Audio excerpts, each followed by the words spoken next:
ઉનાળાની સિઝન શરૂ થતાની સાથે જ જામનગર શહેરમાં તરબૂચનું વેચાણ વધ્યું છે। ગરમી શરૂ થતાની સાથે જામનગરવાસીઓ તરબૂચ ખાવાનું વધુ પસંદ કરી રહ્યા છે અને એવામાં જામનગરમાં પીળા કલરના તરબૂચ એ લોકો માટે આકર્ષણનું કેન્દ્ર બન્યા છે। જામનગરના એક વેપારી સોમનાથ પ્રાચી તરફથી ખાસ પીળા તરબૂચનું વાવેતર કરાવે છે।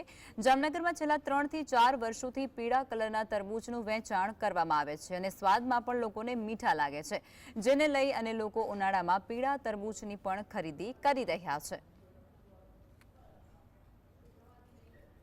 છેલ્લા 2 થી 3 વર્ષથી એક નવી પ્રોડક્ટ એને લોન્ચ કરી છે માર્કેટમાં। ઓર્ગેનિક છે, પીળા તરબૂચ અને મીઠા તરબૂચ, જે લોકો સ્પેશિયલ કેસની અંદર પ્રાંચી સોમનાથ જિલ્લાની અંદર ઉગાડે છે, ત્યાંથી પ્રોડક્ટની માવજત કરી અને જામનગરની પ્રજા માટે ખૂબ સારો એવો ટેસ્ટ ને નવી વેરાયટી તરીકે એને ઇન્ટ્રોડ્યુસ કરી છે। પ્રોડક્ટ બહુ સારી છે, બાળકો માટે ખવડાવવામાં ખૂબ જ સરસ